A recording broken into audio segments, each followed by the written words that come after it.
कि पूरी दुनिया में एक ग्लोबल थ्रेट जैसे कह रहे हैं कि इस पूरी दुनिया को जो फूड सिक्योरिटी को तब से खुराक को खतरा बन गया टिड्डी दल से। और टिड्डी दल पिछले 20-25 साल बाद ये नमूदार हुआ है। 1993 में जब ये आया था तो ये जेल में रुका नहीं था, इसकी मेहरबानी है, इसलिए आपको और मुझे नहीं पता चला। लेकिन इसकी जो तबाहकारियाँ हैं, चंद एक वीडियोस भी हैं, मैं ये अपने साथियों से दरख्वास्त करूँगा कि मेरी बात के दौरान ये साथ साथ वो भी अगर अपना साइड उसको म्यूट करके चलाएं ताकि आपको थोड़ा सा अंदाज़ा हो जाए कि ये होता क्या है। अब ये देखें कि जो लोग जजियाल यूनियन काउंसिल में रहते हैं या अडाना में, तो वो इस बात से बखूबी वाक़फ़ होंगे कि 8 मई को हमारे पास डोक मुगला और डोक गुलाम, इसमें रात के वक्त पता चला कि जी टिड्डी दल का हमला हुआ है। डीसी साहब सुबह 4:30 बजे निकले, मैंने कुछ मशीनों का जहरों का बंदोबस्त करना था, मैं 6 बजे बाद निकला। एसी स्वाब भी थे, आर्मी साथ थी, तो उसी वक्त लोगों को जाके बताया। और इसकी इब्तदाई तरीक़ाकार यही होता है कि आप अगर शोर करते हैं, आप कोई कनस्तर है या ढोल है उसको पीटते हैं, पटाखे चलाते हैं या धुआं करते हैं, तो ये उड़ते के गौल नहीं बैठते। और वो खैर उन्होंने ढोल शोल मारे, ये उड़ गया। उड़ने के बाद हम इसको ट्रैक करते रहे, तो ये 9 की रात एक सुल्ता गांव है अडाना यूनियन काउंसिल में, तो उसके साथ जो पहाड़ी ढलवाने हैं कि उसके ऊपर जाके ना वो बैठ गया। क्योंकि मेरी सर्विस टीमें जो है वो लगातार पीछा कर रही थी, तो हमें वो पता चल गया, तो हमने एरिया पार किया। तो मेरे पास अल्हम्दुलिल्लाह 20 पावर स्प्रेयर्स हैं जो गवर्नमेंट ने दिए और 200 लीटर दवाई थी। तो हमने ये किया कि वहाँ पहुँचकर और भरपूर तरीके से उसको कहते हैं कॉम्बैट ऑपरेशन, यानी इसके खिलाफ एक बाकायदा जंग जो है। और ये आप सब की दुआओं का या हमारी एक जो नेक नीति से की गई कोशिश थी, अल्लाह ताला ने उसको रंग लगाया और हम उसको ख़त्म कर पाए। और जैसे ही ये हमारा प्रोग्राम एंड पे था तो बहुत ज़ोरदार तूफान और बारिश भी आ गई और बाकी वो उसका रगड़ा उससे निकल गया।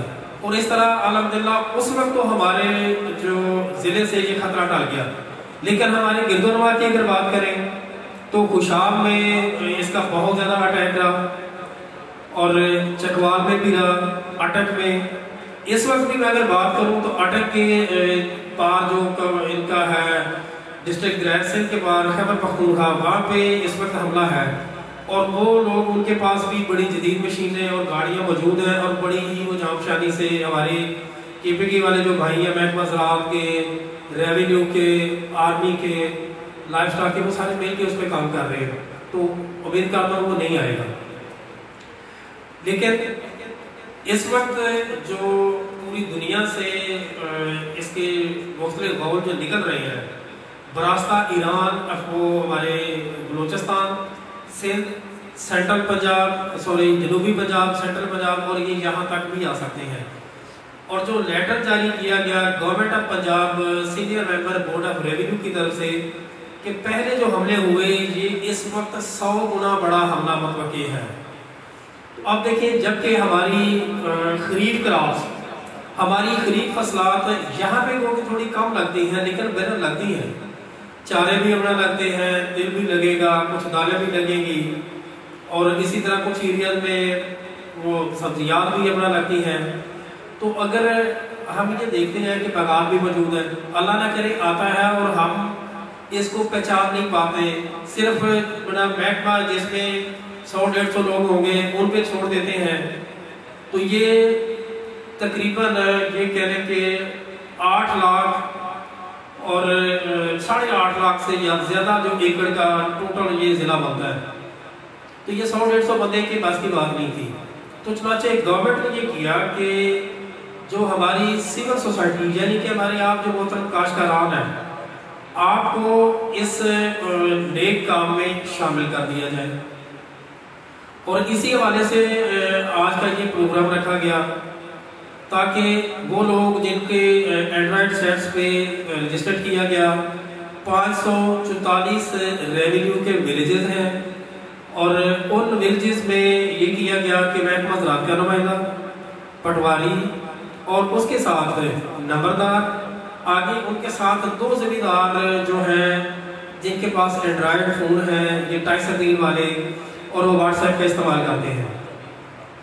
उनकी जो है गाँव जाके भी जो ना मेरा अमला करवा रहा है वो ट्रेनिंग, और कोशिश ये की जा रही है कि हम अगले 1-2 दिन में वो भी उस लिहाज से भी मुकम्मल कर देंगे, ताकि जब आप कहीं पे भी देखते हैं टिड्डी, ये इसकी तस्वीरें भी आपको दिखाएंगे ताकि आप इस गलतफहमी में ना आए। अभी एक होता है ग्रास हापर, ये जो हमारे जो हमने चारा वगैरह लगाया होता है ना, ये बना ये जितना मेरा हाथ का प्लॉट है इससे थोड़ा सा बड़ा होता है, खुदूंगा फिरता कभी ग्रीन या काला या ब्राउन कलर का, और वो आपको दिन के वक्त भी नजर आता है। जबकि ये जो टिड्डी दल है इसकी जो जब हमला होता है तो किलोमीटर में लंबाई और किलोमीटर में चौड़ाई हो सकती है, और ये इतना दबीर से इसकी तय होती है कि नीचे बादल की तरह साया हो जाता है, और जब ये बैठते हैं तो फिर अगर हम उस पर कोई एहतियाती तदाबीर नहीं करते या इसको कंट्रोल नहीं करते तो नीचे पड़ी हर तरह का सब्जा ये चट कर जाते हैं। तो सबसे पहले है कि इसकी पहचान क्या है, फिर इसका नुकसान क्या है, तरीका वारदात किस तरह नुकसान करती है, और फिर इंसदाद क्या है, इसकी रोकथाम कैसे करनी है। तो सबसे पहले है इसकी पहचान। इसको अंग्रेजी में लोकस्ट बोलते हैं और लोकली इसको टिड्डी भी कहते हैं, मकड़ी भी कहते हैं, और आपकी ज़बान में भी कुछ कहते होंगे। ग्रास हापर की ये किस्म है। ग्रास हापर होता है ये घास घोड़ा, जो आप घास में देखते हैं, मक्की में देखते हैं, ज्वार में देखते हैं, ये उसी ख़ानदान से ताल्लुक़ रखती है, लेकिन इसका अपना एक बिहेवियर है, यानी कि इसका रवैया है, वो इसी वजह से ये पहचानी जाती है और उससे घास घोड़े से इसी वजह से मुख्तलिफ है कि ये तादाद बढ़ने के बाद, इसकी जो तादाद होती है ना, ये बढ़ने के बाद इसका रवैया भी तब्दील हो जाता है। तो इसमें ये सलाहियत होती है कि ये अपना रवैया तब्दील कर ले, अपना रंग तब्दील कर ले, अपनी जिसामत तब्दील कर ले, अंडे देने और बच्चे देने की सलाहियत फेकेंडिटी वो तब्दील कर ले, और फिर इसकी मर्जी होती है कि ये हिजरत कर ले, ग्रुप की शक्ल इख्तियार कर ले। तो ये है इसकी एक आदत है, रवैया है। तो सबसे पहले इसकी 2 हालतें हैं। पहले तो ये ग्रुप जो आपको बताया ग्रास हापर का ग्रुप है, और इसको कहते हैं शॉर्ट हॉर्न ग्रास हापर, यानी इनके जो एंटीने होते हैं ना वो छोटे होते हैं। ये टिड्डियाँ जो घर में देखते हैं आप, इनके एंटीने लंबे होते हैं, और दूसरे जो घास घोड़े होते हैं उनके एंटीने भी लंबे होते हैं, और इसके एंटीने जो है वो छोटे होते हैं। इस वजह से इसको शॉर्ट हॉर्न बोलते हैं। ये एंटीना जो ऊपर इसके 2 ये सलाखें सी बनी हुई धागे, इनकी वजह से ये डायरेक्शन मालूम करते हैं, डायरेक्शन किस तरफ जाना है, और ये इनके समझे कान आँखें हैं। तो ये अब इसकी 3-4 किस्में हैं। तो एक है सहराई टिड्डी दल, दूसरी है बम्बे टिड्डी दल, और भी बहुत सारी किस्में हैं। तो सबसे जो खतरनाक है वो है सहराई टिड्डी दल, जिसके बारे में ये आज आपको बताया जा रहा है।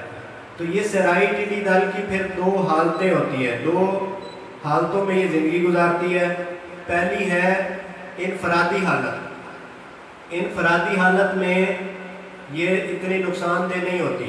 ये हमारे बाग में, एक आध पौधे में, घर में, या कहीं भी ये एक आधा कीड़ा, 2 कीड़े, 4 कीड़े मौजूद होते हैं। उस वक्त इसको इनफरादी हालत बोलते हैं, और उस वक्त ये नुकसान भी नहीं देती। जब ये अच्छा, इसका बेसिक जो इलाका है, मस्कन है, वो सहरा है, अफ्रीका, और फिर अरब के बाद हमारा सिंध, बलोचिस्तान, उसके सहरा है, फिर ये थल है, थार है, नारा है, चोलिस्तान है, ये सारा इसका एक रूट है।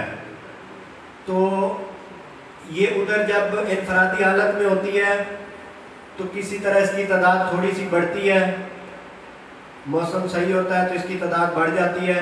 फिर अचानक कोई कैद साली हो जाती है, खुश्क साली हो जाती है, बारिशें नहीं होती, तो फिर इसकी जो है वो इसमें एक हार्मोन केमिकल खारिज करते हैं। ये टिड्डियाँ केमिकल जिस्म से खारिज करती हैं और आपस में इकट्ठा होना शुरू हो जाती हैं।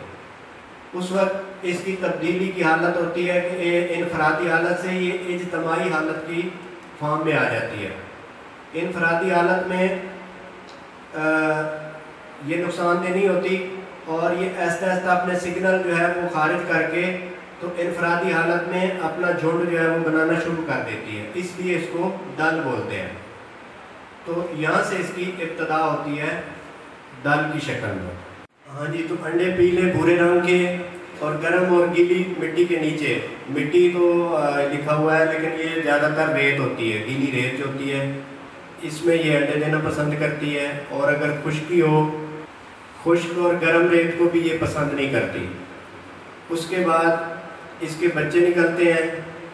ये सिर्फ जिसामत में छोटे होते हैं और पहले इनका रंग जो है वो पीले या गुलाबी माइल और बगैर परों के होते हैं। उनके जिस्म के पिछले हिस्से पर काले निशानात होते हैं। ये जब थोड़े से बड़े होते हैं तो फिर उन पर काले निशान होना वाज़ेह हो जाते हैं। तो बाले का रंग भी सब्जी माइल होता है, पारदार होते हैं और फुर्तीले होते हैं और दिन के वक्त ये मुतहरिक होते हैं। नेक्स्ट, ये नर और मादा की पहचान है। जो नर है उसका जो पेट का आखिरी हिस्सा है जहाँ से अंडे देती है, नर जो है उसका गोल होता है क्योंकि उसने ज़मीन में सुराख नहीं करना होता, अंडे नहीं देने होते। और जो मादा है उसका जो पेट का आखिरी सिरा है उस पर आप देख रहे हैं वो दरांती की तरह दंदाने होते हैं क्योंकि उसने ज़मीन में सुराख करना होता है। तो ये बरमे की तरह इस तरह उसके दंदाने होते हैं। ये मादा की पहचान। नेक्स्ट, अब है जी गिरोहबंदी। ये जिस तरह आपको बताया, गिरोह को हम कहते हैं सवार, इंग्लिश में, अंग्रेज़ी में सवाम बोलते हैं और हिंदी में या उर्दू में इसको दल बोलते हैं, लश्कर।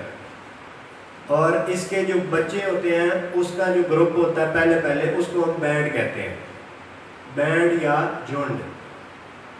नेक्स्ट, अब ये इनफरादी हालत से इज्तमाही हालत में कैसे आती है, ये मैंने आपको बता दिया है कि जब खुराक की किल्लत होती है और दर्जा हरारत में तेज़ी आती है, खुश्क साली होती है, तो हालात नासाजगार होते हैं, तो उस वजह से ये अपने जिस्म से केमिकल खारिज करके इकट्ठा होना शुरू हो जाती है। नेक्स्ट, अब है जी इसका दौरान हयात।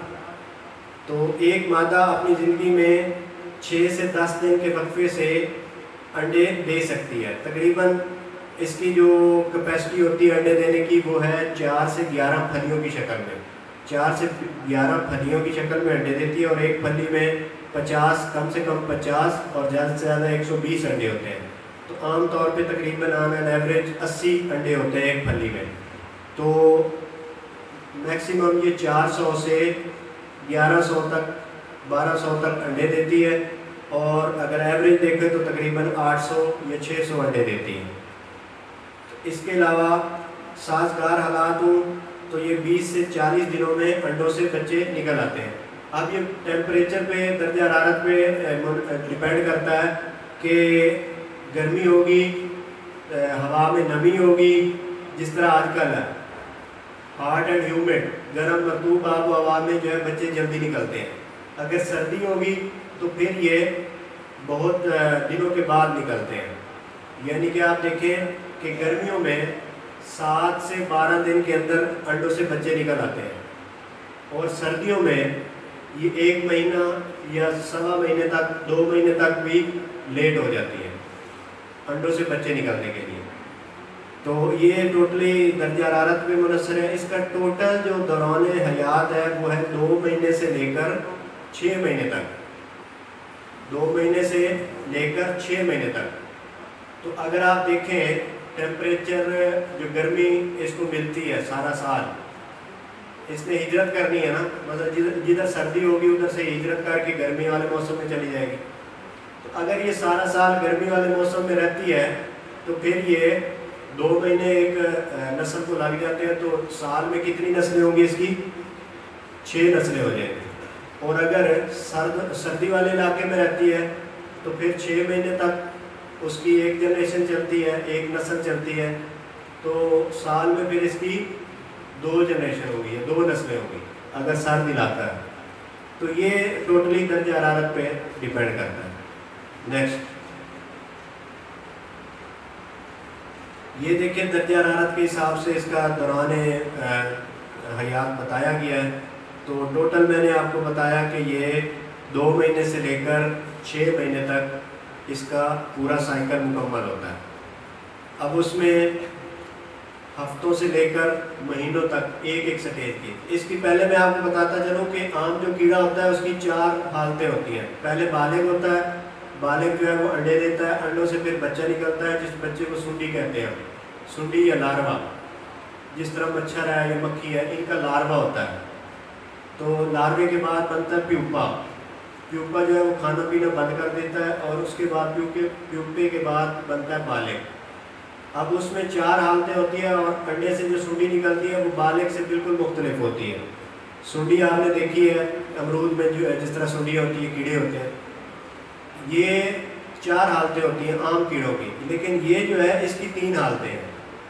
इसमें लार्वा या प्यूपा नहीं होता, इसमें सिर्फ बालिग होता है। बालिग जो है वो अंडे देता है, अंडे से फिर बच्चा निकलता है। बच्चा जो है वो अपने बालिग की तरह ही होता है, सुंडी की तरह नहीं होता। नेक्स्ट,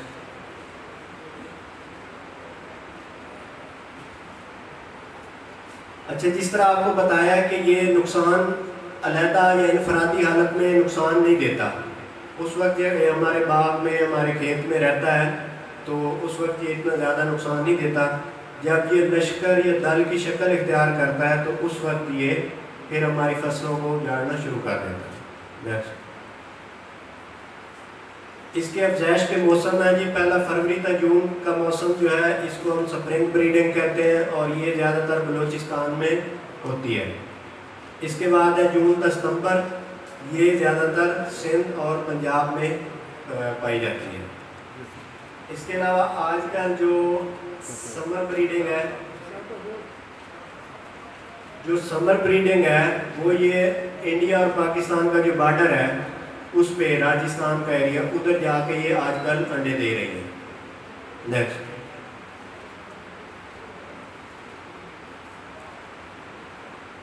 अब ये वही है कि मुंतकिल ये माइग्रेटरी कीड़ा है और एक मुल्क से दूसरे मुल्क की तरफ ये हिजरत करता रहता है। तो इसलिए इसके लिए जो है एक मजबूत कोऑर्डिनेशन जो है, एक मजबूत तरीका चाहिए इसको कंट्रोल करने के लिए। मसलन अब ये इथोपिया से शुरू होती है, इथोपिया से आती है सोमालिया, अफ्रीका, उधर से होती हुई फिर ये सऊदी अरब आती है, सऊदी अरब से ईरान में दाखिल होती है, ईरान से जो है वो बलूचिस्तान में दाखिल होती है, बलूचिस्तान से सिंध, सिंध से फिर ये पंजाब और पंजाब से फिर आगे या सिंध से सीधी इंडिया चली जाती है। तो इसका अब एक पूरा मजबूत, जब तक हमारा कोऑर्डिनेशन नहीं होगा उस वक्त तक इसकी इतला जो है या इसको कंट्रोल करना वो बहुत मुश्किल है। नेक्स्ट, अच्छा, ये इसकी मुख्तलिफ खासियत लिखी गई है कि ये उड़ान किस तरह भरती है और इसका जो है वो रवैया किस तरह है। ये मैं आपको बता देता हूँ, गौर से आपने सुनना है। इसके लश्कर की जो लंबाई चौड़ाई है वो मुख्तलिफ हो सकती है, वो इन पे डिपेंड करता है कि ये छोटा लश्कर बनाते हैं, बड़ा लश्कर है, बड़ा लश्कर जो है वो उड़ते उड़ते तकसीम हो जाता है। तो ये जब बच्चे की शक्ल में होती है तो उस वक्त बड़ा लश्कर हो या छोटा लश्कर हो, उस वक्त पता चलता है कि ये कितना बड़ा लश्कर है। तो बच्चे जब आहिस्ता आहिस्ता खुराक खाते हैं और बालिग होते हैं तो ये झुंड जो है वो बनता चला जाता है और फैलता चला जाता है। तो 1200 मुरब्बा किलोमीटर तक ये फैल सकता है। जो बड़ा लश्कर है इसका 1200 मुरब्बा किलोमीटर तक, और 1 मुरब्बा किलोमीटर में तकरीबन 15 करोड़ टिड्डियाँ होती हैं। 1 मुरब्बा किलोमीटर में 15 करोड़ टिड्डियाँ होती हैं और वो 1 मुरब्बा किलोमीटर में इतनी खुराक खाती हैं जितनी 3500 बंदा खाता है।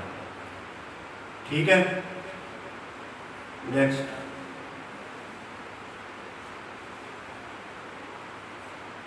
ये वही है ईरान से सऊदी अरब, सऊदी अरब से फिर ये पाकिस्तान में सिंध, बलूचिस्तान और इसके बाद इलाके जो तुर्बत है, गवादर है, लसबेला है, चागी है, केच है, खजदार है, खारान है, तो इधर ये इंटर होती है। उसके बाद सिंध के मुख्तलिफ इलाके हैं, जिस तरह ठारी है, मीरवा है, ये मुख्तलिफ किस्म के इलाके हैं, जामशोर है, नवाबशाह है, सांगड़ है, नौशेर फिरोज़ है। तो इसमें इसका हमला देखने में आया कि पिछले 2 सालों से पाकिस्तान में हमलावर हो रही है। नेक्स्ट, हाँ जी, ये इसका रूट बताया हुआ है कि ये रूट है सूडान से, इथोपिया से शुरू होती है और सऊदी अरब और फिर यमन के रास्ते भी पाकिस्तान आ सकती है और सऊदी अरब के रास्ते, ईरान के रास्ते भी आ सकती है। नेक्स्ट, हाँ जी, ये इसकी जो फेवरेट ग़िज़ा है या फेवरेट इलाका है वो रेगिस्तान है। तो रेगिस्तान में जो झाड़ियाँ हैं, पौधे हैं, वो भी इसकी खुराक है, फेवरेट, पसंदीदा। तो ये ज़्यादा मसलन इसका उधर सहरा में ही है, तो यहाँ पे आबादी वाले इलाके में या आसपास इलाकों में ये कम आती है, लेकिन जब आती है तो फिर ये तफरीक नहीं करती कि ये कौन सा इलाका है। नेक्स्ट, अच्छा, इससे पहले क्योंकि इसका रवैया जो है वो डिटेल से बताना है आपको, ये गौर से आपने सुनना है। और ये जो ग्रास हापर है, घास घोड़ा, इससे फ़र्क भी आपको बता दिया कि इसकी लश्कर बनाने की सलाहियत होती है, घास घोड़ा जो है वो लश्कर नहीं बना सकता। ये हिजरत करती है, एक दिन आती है, एक रात आती है, एक जगह हमलावर होती है और फिर अगले दिन अगली जगह उड़ जाती है। जो घास घोड़ा है वो एक ही जगह रहता है। बाद किसान जो है हमें फ़ोन कर देते हैं, हमारे ज्वार पे जो है वो टिड्डी दल ने हमला कर दिया, तो वो हमला जो है अगर उससे पूछें कि कितने दिनों से है, वो कहे पिछले 1 हफ्ते से है, तो इसका मतलब वो टिड्डी दल नहीं है, क्योंकि टिड्डी दल तो एक रात मेहमान होती है, इसके बाद वो चली जाती है। जो घास घोड़ा है वो 2 दिन, 3 दिन, 4 दिन, वो बल्कि पूरी फसल तक वो रह सकता है, ठीक है, पूरे सीज़न तक रहता है। तो ये इसका फ़र्क आपने नोट करना है। इसके अलावा ये लश्कर में ये दिन के वक्त ये उड़ान भरती है। जब सुबह होती है ना, सुबह के वक्त ये सारा दिन उड़ान भरती रहती है। फिर सूरज गरूब होते वक्त, सूरज गरूब होने से 2 घंटा पहले, 2 घंटा पहले से लेकर आधा घंटा बाद तक, यानी तकरीबन असर से मगरिब के आधा घंटा बाद तक ये नीचे उतरना शुरू करती है, ठीक है। जब ये नीचे उतरना शुरू करती है तो उस वक्त ये अटैक करती है, फसल पे अटैक करती है, या जो भी इसको नज़र आता है उस पर ये बैठ जाती है। अब ये रात के वक्त झाड़ियों पे बैठना पसंद करती है, छोटी छोटी जो झाड़ियाँ होती हैं उन पे ये बैठना पसंद करती है। असर से मगरिब तक ये खाती है, उसके बाद ये रोस्टिंग करती है, यानी रात को बसेरा करती है झाड़ियों में। झाड़ियों में बसेरा करने के बाद सुबह तकरीबन 7 बजे जब सूरज जो है वो निकलना शुरू होता है तो ये झाड़ियों से नीचे ज़मीन में उतरना शुरू करती है। उधर इसको कहते हैं बास्किंग, यानी कि धूप खोरी करना। ये अच्छी तरह पहले वर्जिश करती है और धूप खोरी करती है, उसमें उछल कूद करती है, इधर उधर छोटी, पहले वो फ्लाइट जिस तरह ट्रेनिंग करते हैं आर्मी वाले, उस तरह ये पहले उसकी ट्रेनिंग करती है उड़ने की। फिर ये छोटे छोटे लश्कर जो है वो पहले उड़ना शुरू करते हैं और झाड़ियों के इर्द गिर्द छोटे छोटे चक्कर लगाते हैं, उसको हम कहते हैं मिलिंग फ्लाइट। मिल जो मिल होती है ना, गोल घूमना, तो इस झाड़ियों के इर्द गिर्द घूमती है और सिग्नल देती है कि किस तरफ जाना है, मतलब सलाह मशवरा करती है। तो उसके बाद फिर ये उड़ान भरना शुरू कर देती है। तकरीबन 11 बजे के बाद ये सारी उड़ जाती है, ठीक है। फिर ये 2 तरह की फ़्लाइट भरती है, एक लो फ्लाइट होती है और एक हाई फ्लाइट होती है। अगर तो मौसम साजगार है, हवा की रफ्तार ठीक है, बारिश नहीं है, मौसम ठंडा है, टेम्परेचर ठीक है, उस वक्त तक ये लो फ्लाइट करेगी। और जब मौसम शदीद हो जाता है तो इसके पास 2 ऑप्शन होते हैं, या तो ये बहुत ऊपर चली जाती है 1000 मीटर से ऊपर, 1 किलोमीटर तक या 2 किलोमीटर तक ऊपर, क्योंकि ऊपर टेम्परेचर ठंडा होता है, इसलिए ये जो है बहुत ऊपर निकल जाती है, या फिर ये स्टे कर लेती है। जब दोपहर को बहुत ज़्यादा गर्मी हो तो ये किसी झाड़ियों में या दरख्तों में स्टे कर लेती है। उसके बाद ये दोबारा भी उड़ान भर सकती है। दोबारा उड़ान भरती है तो खाना इसने असर से मगरिब के दौरान ही होता है। उस वक्त इसकी जो है हमें मॉनिटरिंग बहुत ज़रूरी है। और इसकी जो है जिस तरह आपको हालतें बताई हैं, अंडा जो है वो तो ज़मीन में होता है। जब अंडे दे रही होती है तो उस वक्त नज़र आ जाती है कि ये बैठी हुई है और उस वक्त बहुत सुस्त हो जाती है, क्योंकि इसका आधा हिस्सा ज़मीन में दबा हुआ होता है, पिछला पेट। तो उस वक्त ये आराम से बैठी होती है और इसको कंट्रोल करना बहुत आसान होता है। इसको हाथ से पकड़ ले तो ये नहीं होती।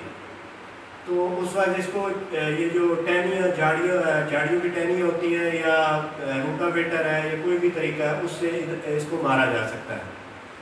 उसके बाद जब ये अंडे देती है तो अंडे जो है वो रेतली ज़मीन में, आपको ज़मीन का पता होना चाहिए। ज़मीन जो है लूज सैंडी सॉइल यानी कि ढीली डाली, नरम और गीली और रेतली ज़मीन, इसमें अंडे देती है। अंडे के सुराख जो है वो पेंसिल के बराबर होते हैं।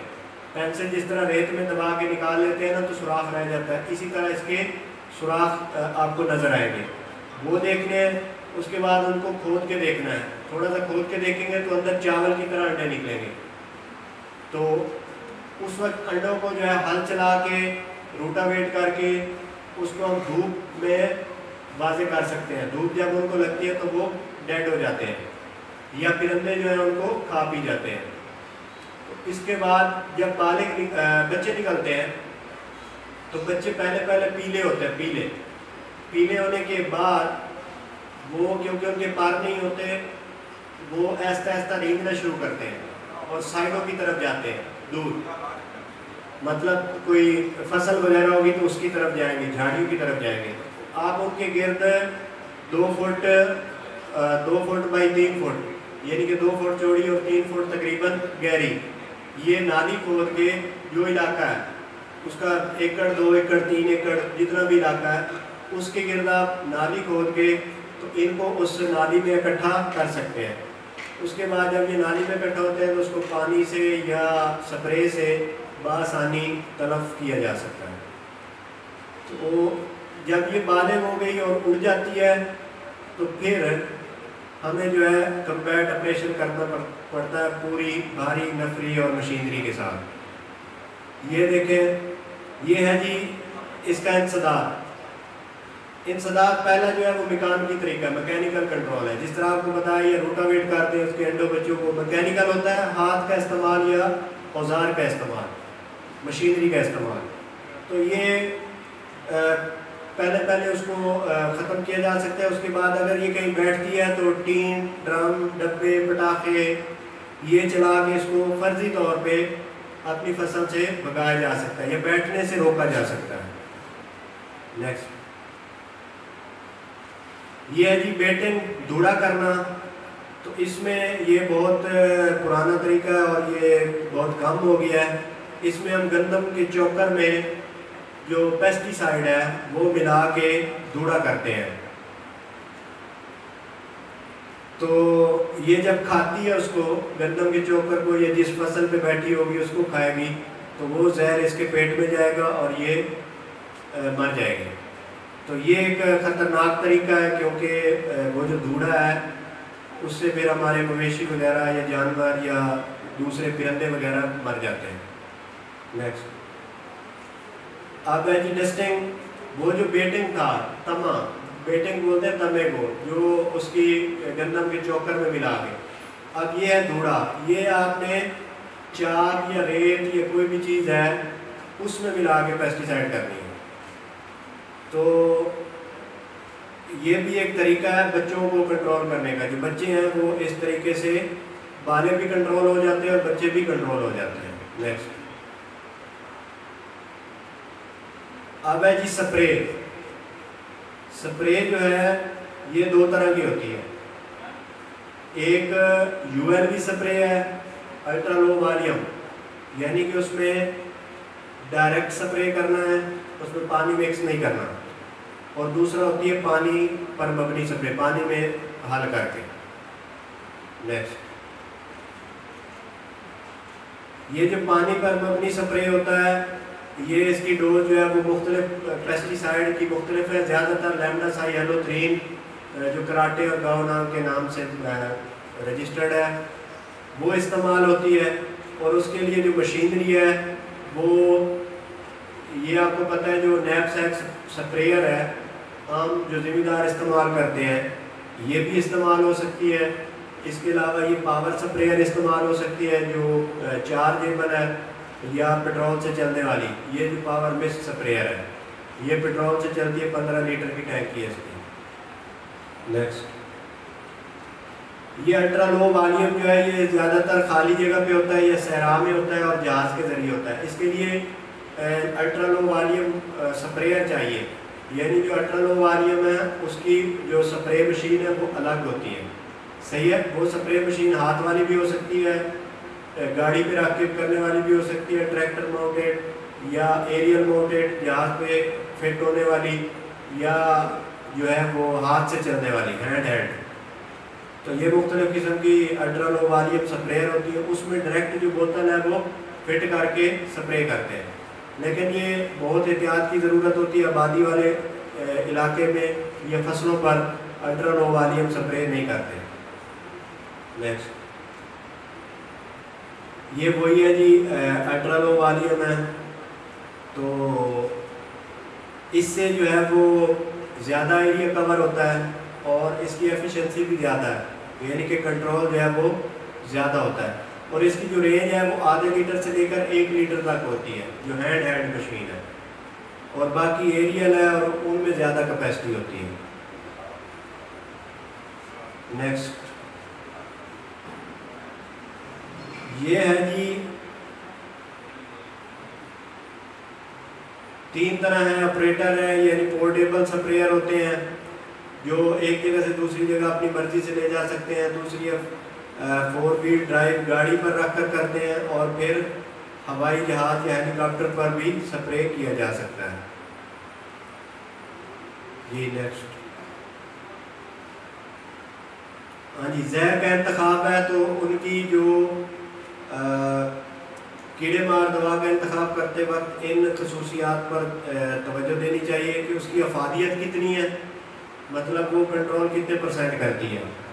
फिर उसके दाखिले का रास्ता क्या है, यानी कि मोड ऑफ एंट्री क्या है, वो किस रास्ते से इंसेक्ट के अंदर दाखिल होती है, कीड़े के अंदर, मतलब कंटेक्ट है, लम्सी है या सिस्टीमिक है, किस तरह वो कीड़े के अंदर दाखिल होती है। फिर एक्शन की रफ्तार, वो कितना जल्दी कीड़े को मारती है। फिर शेल्फ लाइफ, उसकी बाकियात की लाइफ क्या है, यानी कि कितना अर्सा ज़मीन में रहती है।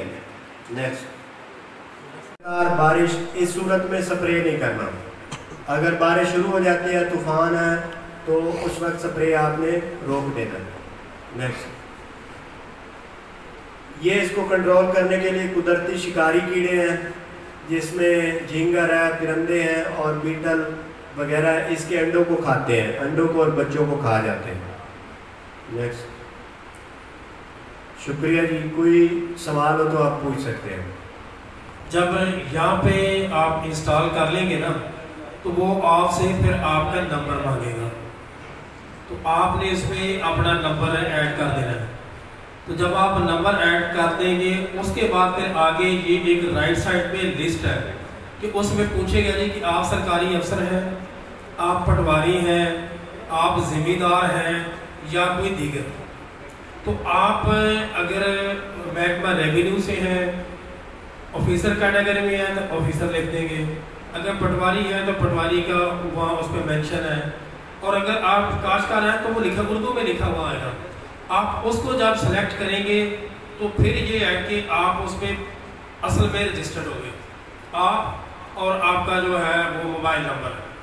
तो उसके बाद फिर आगे जो है अगला पेज आ जाएगा। तो इसमें ये है कि ऑप्शन अब आएगी दबाएं, तो जब आप उसको दबाएंगे तो उसमें जैसा मैंने पहले अर्ज की थी कि आपने किसी बंदे की तस्वीर नहीं भेजनी है, क्योंकि शुरू में जब हमारे बंदों को भी हमने वो इंस्टॉल कराई ना, तो जिस तरह वो आप लोगों के साथ बैठते थे तो वो महफिल की तस्वीरें बन रही थी कि 10, 15, 20 जिम्मेदार बैठे हैं, वो बातचीत हो रही है या वो बैनर लगा हुआ है या कहीं पर बड़ा वो फसलों में हाल चल रहा है तो तस्वीरें, उन्होंने कहा जी बिल्कुल ऐसा नहीं होगा, सिर्फ या तो मकड़ी की उसकी टिड्डी की तस्वीर बनेगी कीड़े की, या आप जिस फसल को जिस जंगल को आप सर्वे कर रहे हैं उसकी तस्वीर उस पर क्लिक करेंगे और वो ऑटोमेटिकली चढ़ जाएगी। जब वो तस्वीर चढ़ेगी तो जिस तरह मैंने पहले अर्ज किया था कि उसकी जो लॉन्गिट्यूडल एटीट्यूड यानी कि सैटेलाइट के जरिए कि वो इस खित्ता अर्ज पे लंबाई रफ उसकी क्या रीडिंग है और चौड़ाई रफ क्या रीडिंग है, तो जिस तरह एक बॉल पॉइंट का हम पेज के ऊपर लगाते हैं ना नुक्ता, तो इस लिहाज से आपकी उस एक्टिविटी को पूरी दुनिया में बैठे हुए जो लोग हैं वो FAO में है या PDMA है हमारा पंजाब का, या NDMA है national disaster management authority Islamabad में, या उनके ऑफिस है, वो आपकी उस तस्वीर को उसी वक्त चेक कर सकेंगे। और जब उसका लेंगे सैटेलाइट व्यू तो उसमें वो पहाड़, वो बिल्डिंगें, वो दरख्त सारा कुछ नजर आएगा। शुरू में हमारे साथियों ने भी कुछ गलतियां की थी कि जनाब वो किसी बेकरी में बैठे हैं तो वो एक्टिविटी डाल दी, सड़क पे खड़े होके तो एक्टिविटी डाल दी, तो वो चौंके जैसे ही वो सैटेलाइट व्यू आता है तो नजर आ जाता है कि जनाब ये सड़क के ऊपर से ली गई या ये किसी बिल्डिंग में ली गई। तो इसमें चूँकि अब देखिए ज़िला हमारा, मालक हम हैं और ख़तरे पे लगना है हमारी फसलों ने, अब हमसे ज़्यादा इस ज़िले के साथ कौन मुखलिस हो सकता है? अब PDMA तो पूरे पंजाब को देख रहे हैं, जबकि हमने तो आपने एक एक गांव को, एक एक खलियान को और एक एक चीज़ को अपना देखना है। तो चुनाचे उसमें तरीकाकार यही है कि आपने सड़क से कोई एक आध फलांग उतर जाना, बेशक फसलें हो या वो झाड़ियाँ हो, ताकि जो भी एक्टिविटी बने वो बिल्कुल जेन्युइन हो। और यकीन माने कि ज़िंदगी में बहुत सारे काम ऐसे हैं कि जिनका सिला अल्लाह ताला हमें दुनिया में भी देता है, आखिरत में भी देता है। तो ये एक ऐसा काम है कि जिसमें आपने इंसानियत की फलाह के लिए हमारे साथ मिल के, रेवेन्यू के साथ मिल के, आर्मी के साथ मिल के अपने ही मफाद के लिए काम कर रहे होंगे। तो चुनाचे वो जब एक्टिविटी बना